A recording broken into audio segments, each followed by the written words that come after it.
Goosebumps is rated Y7 because it may be too spooky for kids under 7. For now, this will just be a placeholder, Goosebumps fans. So let's talk about the secret sequel that no one talks about, Return to Terror Tower. For people who wants to look of it, it looks like it's the second special edition, like I said in a previous video. Give yourself goosebumps. It was published in 1998. It's a sequel to the 27th blah blah blah blah. And of course, sadly, the High Executioner again is buff as hell and has a hunchback. And he's carrying an axe again, and he's in your face. So okay, so let's see. We're just gonna sadly read this crap here.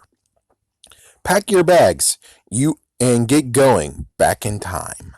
Need a vacation? Nothing it beats via traveling, but now you're stuck time traveling back to the Middle Ages. No joke. Remember Eddie and Sue from A Night in Terror Tower and Goosebumps 27? In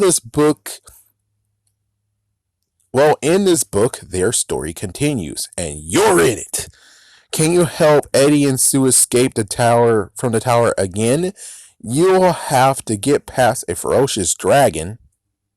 Damn dragon! Motherfucker! a lot of soldiers with very sharp swords. What else will be carrying? And you'll have to use your head or lose it to the evil executioner, Lord High Executioner. The choice is yours in a scary Goosebumps adventure that is packed with over 20 super spooky endings. So here's the plot. Return to Terror Tower follows the events of A Night in Terror Tower, with Sue and Eddie being your friends now. They request your help in reclaiming their rightful throne and overthrow their evil their uncle that is ruling their village. While escaping the capture of the king's knights and being sent to the executioner, the book contains quite a few areas to explore through the use of the road cross map. So apparently what's going on now, even though we don't have the whole thing of they grew up, they're now teenagers, they're now 17, 16 years old. Instead, apparently we're now just going to go back and getting rid of their freaking uncle. The reason why they left in the first place was to make sure that they don't get killed. And I guess it is kind of like a back thought of being like, okay, so they're going to go there to grow up some and actually have meaningful lives, then go back in the past and overthrow their uncle, I guess. So as you can see here, there are 24 bad endings and 2 good endings. So here we go. Here's the bad endings. After playing a game of soccer with the kids in the village, you are caught by the Lord High Executioner and his men and taken to Terror Tower so the real games can begin. You read a spell from Morgrid's. Oh wow, I spelled his name wrong. Oh well, apparently it's an E, not an I. Damn it. Magic spell book, thinking that it is for beginners and safe to use, but instead it sends you to the Stone Age, where a caveman decapitates and bludgeons you to death with a stone axe. Your last moments, you realize that the spell actually sent you back to the beginning of time. You put on sunglasses to try to protect you from the Lord High Executioner's mind control powers. Since when he got mind control powers? What the fuck? It doesn't work, and he takes over your mind. The book says you failed, but at least you look cool doing it. You decide not to trust Worcester. Oh well. Worcester. Okay, Worcester. And go through the door. You fail a long way and get trapped in a dungeon. Worcester. Damn it, man, come on. Worcester calls you a fool before vanishing, and an old man who has been trapped in a dungeon for decades is now your only companion for the rest of your days. The castle servant food into the dungeon once a week. A creature with tentacles pull you to the bottom of the moat and begins to feast on you. What the fuck, man? What the fuck? Where the hell is all this stuff? Keep going, man. You give the wrong code to enter Morgret's tower, and the doorway becomes a mouth with sharp teeth. You fall onto the bottom teeth, and as you watch, the top teeth starts dropping down on you. Your last thought is how white the teeth are. To keep you safe, Eddie and Sue sent you back home using the three stones while they attempt to take the throne by themselves. You're back home happy, at least, but then you're bummed knowing that you could have done more to help your friends. You fall asleep on a magical bed and wake up at 1800 years later at a hotel in modern day London. You're upset that you didn't save Eddie and Sue and worried because you can't pay for the hotel. Nice. You offer a dragon a flashlight so it won't kill you, but the light from the flashlight hurts his eyes, and in retaliation, he cooks you with a gigantic ball of fire. Big balls of fire.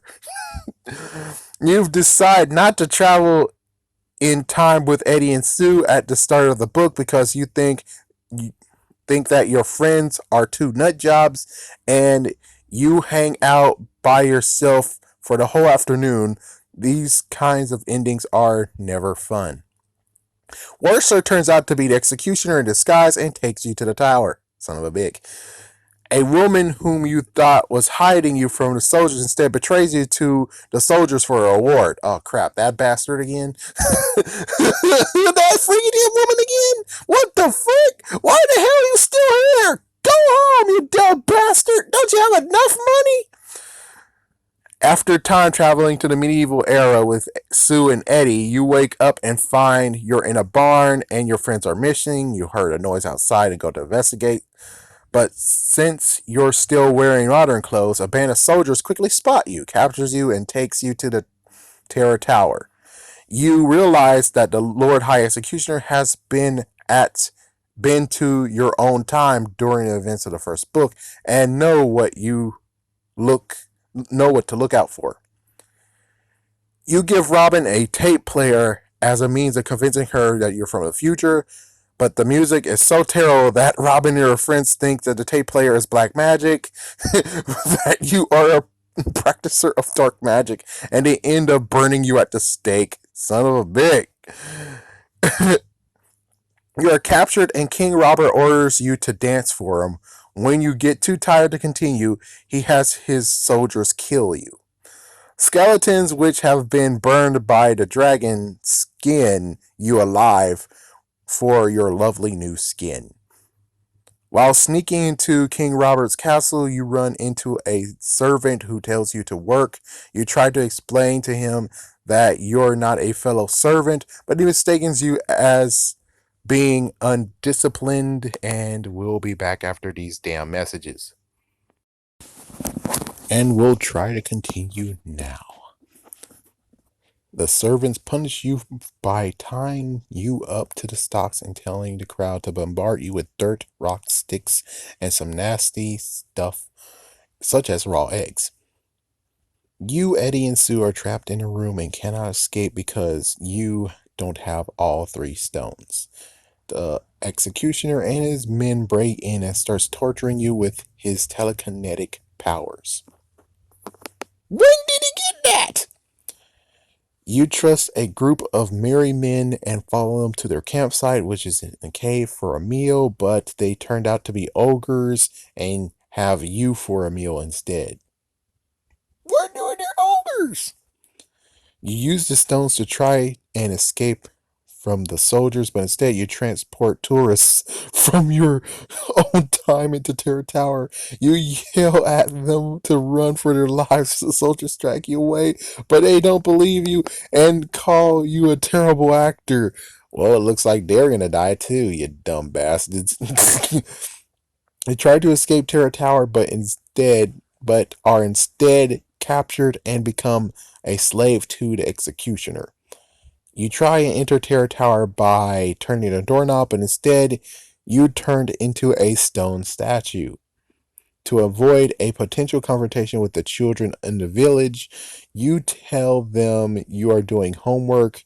You then follow the boy in the village and who tells you about where you can do homework so you can ask him questions about the whereabouts of Eddie and Sue. And he takes you to his father, who forces you to become a field hand. When you are traveling through time, you knock over the stones to stop the pain you are experiencing, and you, Eddie, and Sue are lost in time until the end of time. So apparently, the stones actually cause pain as well. Okay. And here's the two good endings.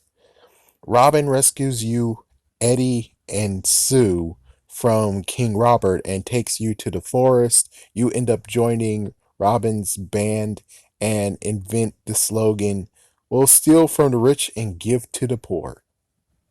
Wow. You overthrow King Robert and free everyone, including the executioner, under his control. Then all of your memories come back and you realize that you are Eddie and Sue's cousin and become a ruler. Wow. And that is the end of that story. Hmm. Interesting. Of course, let's do some trivia, shall we? Let's look at trivia, even though it's. There you go. So here's some trivia. This is the only Give Yourself Goosebumps book to be the direct sequel to a book from the original series. This is currently the final appearance of Eddie and Sue Morgan. Their last name is Morgan in the Goosebumps series. The major gimmick of this book is the reader is allowed to choose 3 items from the possible 4, and the reader must choose the correct time to use each one. There's an error in the book. It's possible for the exact same event to happen twice when you visit the forest and the village. The ending in which a woman promises you to hide and turns out to be an executioner, blah blah blah, is exactly what happened to Sue. Yeah, it's mentioned that she is the same woman. However, in that book, Sue manages to escape the executioner. Essentially, Sue and Eddie tell you that they'll need all 3 stones. However, if you choose to collect the 3rd stone before confronting the king, there is no way to get a good ending. This seems to be because Sue and Eddie didn't plan on returning to present day. In the main good ending, where you have achieved the goal of overthrowing the king and restoring peace in the kingdom, they stay behind to rule their kingdom, and you, as their cousin, join them. The book seems to presume the reader is male, since at one point you have been invited to become Lord Worcester's page. Pages are boys. There you go. There you go. Oh, and the cover art is made by Craig White.